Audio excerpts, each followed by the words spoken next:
90% নতুন আর্টিস্ট হাত আঁকার সময় এই ভুলগুলো করে। চলুন দেখে নিই কীভাবে সঠিক প্রপোর্শন ধরে এই হাতটি আঁকবেন। Part 3 beginners to advance series. আজ এই প্রপোর্শনের হাত আঁকানোর জন্য তালুর অংশটা ছোট দেখানো হয়েছে। তার কারণ হলো তালুর অংশটা পিছনে বা একটু দূরত্বে আছে।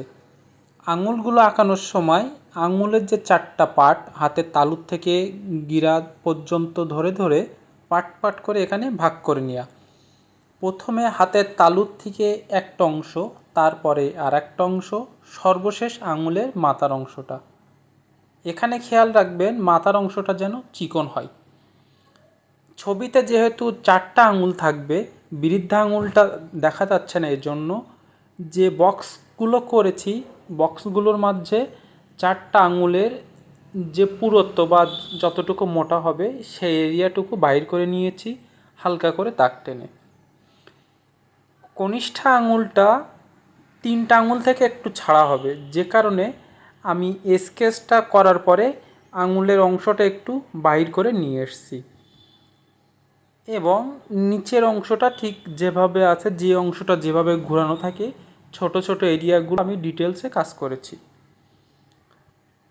নখটা দিয়ে দেব, দেয়া হয়ে গেলে মোটামুটি আউটলাইনের কাজ সম্পন্ন হয়ে যাবে। আউটলাইনের কাজ সম্পন্ন হয়ে গেলে সর্বশেষ কাজ হচ্ছে 6B পেন্সিল বা 8B পেন্সিল, যেটাই বলেন না কেন, যে কোনো একটা পেন্সিল দিয়ে আউটলাইনটাকে ডার্ক করে দিতে হবে। বলে রাখি, শুধু ভিডিও দেখলেই ড্রয়িং ইমপ্রুভ করা সম্ভব না। পেন্সিল আর খাতা নিয়ে বসুন আর আমার সাথে সাথে ধাপে ধাপে আঁকুন। সর্বশেষ কিছু কিছু জায়গায় হালকা পেন্সিল স্কেচ দিয়ে আলো ছায়াটা দেখানোর চেষ্টা করেছি। ভিডিওটি কেমন হয়েছে অবশ্যই কমেন্ট করে জানাবেন। নিয়মিত ড্রয়িং টিউটোরিয়াল ভিডিও পাওয়ার জন্য অবশ্যই ফলো দিবেন।